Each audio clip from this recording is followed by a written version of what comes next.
Satu perikop, satu hari. Pembacaan kita pada hari ini terdapat di dalam Injil Matius pasal yang ke-24, ayat yang ke-45 sampai ayat yang ke-51. Demikian pembacaan firman Tuhan. Perumpamaan tentang hamba yang setia dan hamba yang jahat. Siapakah hamba yang setia dan bijaksana yang diangkat oleh tuannya atas orang-orangnya untuk memberikan mereka makanan pada waktunya? Berbahagialah hamba yang didapati tuannya melakukan tugasnya itu ketika tuannya itu datang. Aku berkata kepadamu, sesungguhnya tuannya itu akan mengangkat dia menjadi pengawas segala miliknya.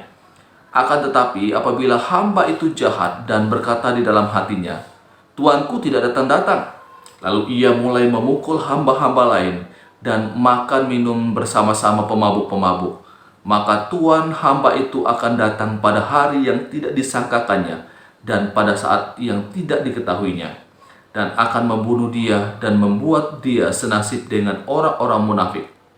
Di sanalah akan terdapat ratap dan kertak gigi. Saudaraku, Lembaga Alkitab Indonesia memberikan judul perikop ini adalah perumpamaan tentang hamba yang setia dan hamba yang jahat. Ada hamba yang setia, tapi ada hamba yang tidak setia. Nah, hamba yang tidak setia ini disebut hamba yang jahat. Kalau kita membaca di dalam pasal 24 ini, maka ini berbicara tentang menanti kedatangan Tuhan yang kedua kalinya. Perikop-perikop sebelumnya sudah dikatakan bahwa kita tidak tahu kapan waktunya yang pasti Tuhan itu akan datang. Hanya tanda-tandanya saja yang diberitahukan. Tanda-tanda menjelang kedatangan Tuhan itu, Tuhan memberitahukannya kepada kita. Nah, Bapak Ibu, kita lihat di dalam perikop ini, maka dalam menantikan kedatangan Tuhan yang kedua kali, ada dua respon manusia.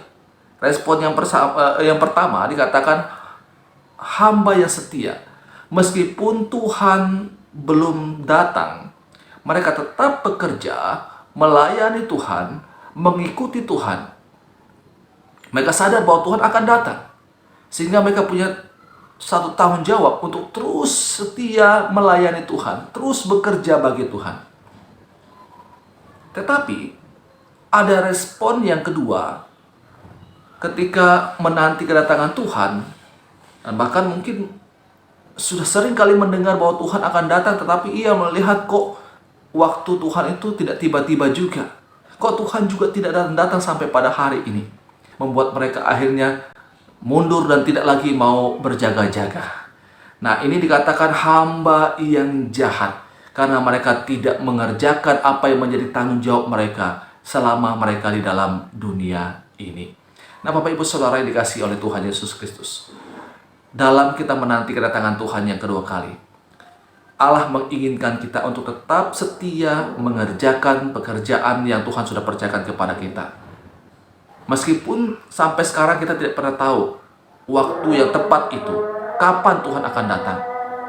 Tetapi yakinlah, Tuhan pasti akan datang.